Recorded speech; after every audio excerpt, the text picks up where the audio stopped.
पाकिस्तान किधर गायब है? पाकिस्तान को क्यों नहीं इंडिया कुछ कोलैबोरेट कर रहा? वही चीज है, दुश्मन है ना, इसलिए नहीं दे रहे सब। अब मोदी साहब जब वफाक में आए हैं, उन्हें यहाँ सेंट्रल में आए हैं, उन्होंने यूनियन बजट की टर्म जो इंट्रोड्यूस करवा दी। ये पाकिस्तान में या दूसरे कंट्रीज में ना इसको इंटरम बजट कहते हैं, सप्लीमेंट्री बजट कहते हैं। हमारे मुल्क की आबादी कितनी है?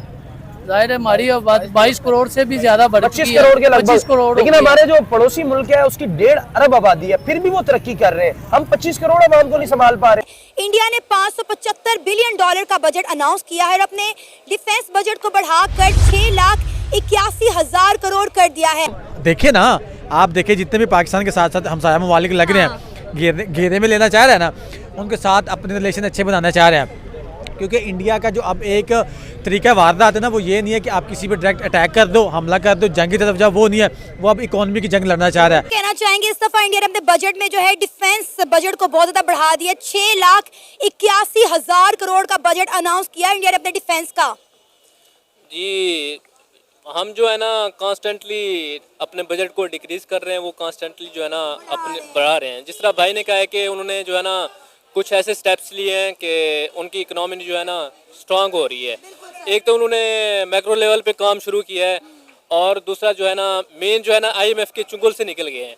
हम जो है ना उसी सर्कल में घूम रहे हैं। IMF के जो भी पैसा होता है जो हम इंटरेस्ट में पे कर रहे होते हैं।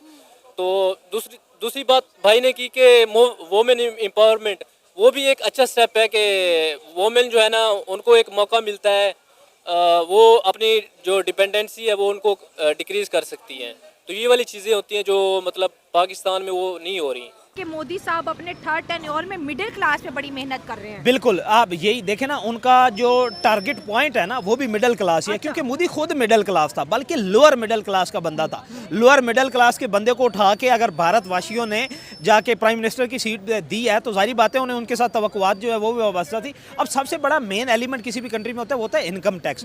अब पाकिस्तान में आप लोग देखें कि हमारे यहाँ इनकम की जो है ना 6 लाख तक एग्जेम्पशन है कि अगर आपकी सालाना इनकम 6 लाख है तो आप टैक्स फ्री हैं। 6 लाख से 12 लाख पे आप चले जाएं 5% होता है। 12 लाख से 24 लाख तक आप चले जाएं तो आपने जो रिमेनिंग डिफरेंस इनकम होती है उसका आपने 10% जो होता है वो टैक्स देना होता है। अब उन्होंने क्या किया है, अब 1 लाख की जो इनकम होती है ना वो एक मिडिल क्लास फैमिली के लिए इनफ होती है, ठीक है। और इंडिया में आप ये देखें कि इन्फ्लेशन रेट जो है वो पाकिस्तान की निस्बत बड़ा कम है, पाकिस्तान में ज़्यादा है। अब उन्होंने 12,75,000 तक तो बंदे को बिल्कुल टैक्स फ्री कर दिया है कि एक बंदा, और वो 1 लाख में एक इंडियन जो है वो बेहतरीन अपनी जिंदगी जो है वो गुजार लेता है। खर्च करेगी मार्केट में, जैसे कंपनीज है, अगर कंपनी प्रोडक्ट बनाती है, अगर खरीदने वाले नहीं होंगे तो कंपनी क्या बेचेंगी। अब मिडिल क्लास टैक्स फ्री होगी, अब वो ज्यादा पैसा मार्केट में फेंकेंगे, ज्यादा शॉपिंग करेंगी। तो इंडिया की, क्योंकि मोदी साहब का तो ये नारा है कि मैं इंडिया को थर्ड लार्जेस्ट इकोनॉमी बनाऊंगा, तो आपको लगता है कि ये बजट उसके अंदर कोई पॉजिटिव रोल? पाकिस्तान किधर गायब है? पाकिस्तान को क्यों नहीं इंडिया कुछ कोलैबोरेट कर रहा?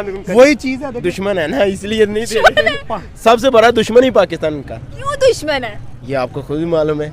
इसीलिए दुश्मन है कि वो उनके, एक तो वो है गैर मुस्लिम इंडिया, पाकिस्तान मुस्लिम है, इनके कानून कुछ और है, उनके कानून कुछ और है, इसीलिए बाकी से ही लगती आ रही है। कुछ रियलिटी बेस बातें ये है कि देखें, ये पाकिस्तान और इंडिया के दरम्यान में टसल तो एक रियलिटी है, ठीक है। अब पाकिस्तान को इंडिया क्यों फेवर करेगा? वो तो ऑटोमेटिकली जब हमारी इकॉनमी क्राइसिस का शिकार होती है। अब देखें कि इंडिया का क्या किरदार रहा है पाकिस्तान को वो ग्रे लिस्ट में करने का, ब्लैक लिस्ट में करने का, तो वो तो कोई भी अपॉर्चुनिटी इकोनॉमिक डोमिनेंट की वो अपने हाथ से जाने नहीं देता। तो ये इंडिया की पॉलिसी का हिस्सा रहा है। इंडियन इकोनॉमी ज़्यादा है, इंडियन के सेक्टर्स जो हैं वो बहुत ज़्यादा है, ये एक डिफरेंस तो ये है। दूसरी बात ये है कि जाहिर बात है वो हमारे से इकोनॉमिकली स्ट्रॉन्ग है। हमारे यहाँ आप ये जो भी बजट पेश होता है ना, अब लास्ट टाइम हमारा 68 बिलियन का था, 78 बिलियन का था, जिसमें से हमारे पास 45 बिलियन जो था वो हमारा रेवेन्यू था। रिमेनिंग हमने एड्स और लोन लेके उसको फुलफ़िल किया था। और उसके बाद आप ये देख लें कि जो है प्रोविंसेस को बजट देने के बाद, उनके फंड्स देने के बाद, फेडरल गवर्नमेंट के पास तो इवन कि अपनी सैलरीज देने के लिए भी पैसे नहीं होते।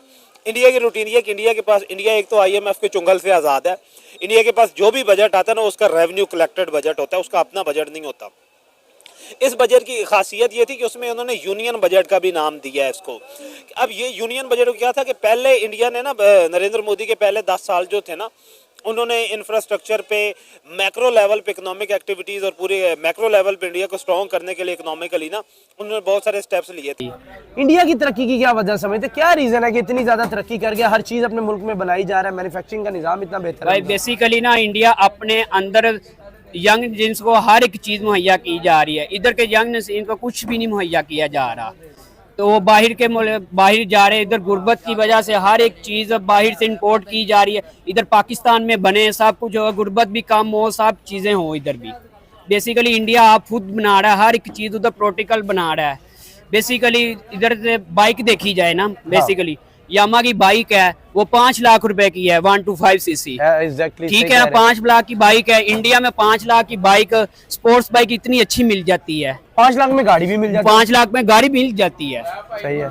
तो ये वजह समझते हैं कि हमारा मुल्क तरक्की नहीं कर पा रहा, कि हम अपनी मैन्युफैक्चरिंग, अपनी चीजें नहीं बना रहे। बेसिकली आप देख लेना उधर होंडा की, उधर की, इधर की होंडा की है, ये होंडा के 125 2,35,000 का है, सही है, ठीक है। उधर के 2,35,000 में इतनी अच्छी बाइक मिल जाती है, हर एक चीज उधर। इधर पेट्रोल देख लें, पेट्रोल 200 कितने रुपया हो गया है, हाँ, बिल्कुल। तो उधर 100 कितना रुपया पेट्रोल चल रहा है। तो मोदी गवर्नमेंट ने ऑलमोस्ट कोई 30 से 35 करोड़ लोगों को खत्ते गुर्बत से निकाला है, गुर्बत की लकीर से निकाल के ऊपर उसको मिडिल क्लास में लेके खबर भी बनी थी कि मोदी साहब ने अपने इकोनॉमिक मॉडल से 25 करोड़ हिंदुस्तानियों को गुर्बत से निकाल दिया। अब वो 25 करोड़ नहीं, अब वो 35 करोड़ हो गए हैं, 25 करोड़ से लेके 35 करोड़। और अब ये जो उन्होंने एक डिसीजन मेकिंग की है ना, मिनी बजट की या यूनियन बजट की, इससे आप ये देखेंगे कि इसके इस सर्वे में 35 से 50 करोड़ तक लोग जो है उनकी जो खत्ते गुर्बत की लकीर से वो भी ऊपर आ जाएंगे और वो अपने आप को मिडिल क्लास में कंसीडर करेंगे। हाँ। अब इससे फिर क्या होगा कि यही मिडिल क्लास आपकी इकोनॉमी को बूस्ट करते हैं। सबसे दूसरी बात ये होती है कि आजकल के दौर में सबसे ज्यादा जो डेवलपिंग कंट्रीज में मैटर करता है कि वो वुमेन एम्पावरमेंट होती है। ओहो क्या बात है, आपने अब उन्होंने क्या किया कि इनिशियली कोई भी वुमेन अगर कोई अपना बिजनेस शुरू करना चाहती है तो 5 लाख तक हम उनको कर्ज देंगे। सच में 5 लाख नए बिजनेस वालों के लिए, और किसी किस्म की कोई hard and fast terms and conditions भी नहीं। कितनी विमेंस को मिल सकता है जो अपना स्टार्टअप करना चाहती हैं? देखिए 5 लाख के करीब इनिशियल तो उन्होंने जो डाटा दिया है। अब इस 5 लाख से होगा क्या कि 5 लाख को मल्टीप्लाई करें आप 6 से, तो कितना बन गया? 30 लाख। हाँ। अब ये 30 लाख लोग जो है ना, ये ओवरऑल उनको उन्होंने लोन दिया कि जो वुमेन घर में अपना कोई भी बिजनेस, और 5 लाख से एक अच्छा खासा बिजनेस एस्टेब्लिश हो जाता है इंडिया जैसी इकोनॉमी में। और 5 लाख से एस्टेब्लिश किया हुआ बिजनेस जो है वो आपको मंथली 30 से 40 हज़ार रुपए की इनकम जो है, रेवेन्यू नहीं, इनकम आपको वो देगा। राणा साहब यहाँ पे मैं एक सवाल उठाऊंगी, ठीक है? हमारे मुल्क के अंदर जो है ना ज़्यादातर नौजवान जो PhD होल्डर है, जो MPhil कर रहे हैं, जिनके पास अच्छी एजुकेशन है, वो कहते हैं कि सरकार हमें नौकरी दे। इंडिया से भी यूथ की यही डिमांड है, क्योंकि वहाँ पर भी जो है जॉब का बड़ा मसला है, यूथ के अंदर जो है अनएम्प्लॉयमेंट है। लेकिन गवर्नमेंट की स्ट्रेटजी देखिए कि वो लोन देके एंटरप्रेन्योरशिप दे रही है कि एक बंदे को अगर कर्ज मिलता है तो कम से कम 5-6 लोगों को तो रखेगा ना।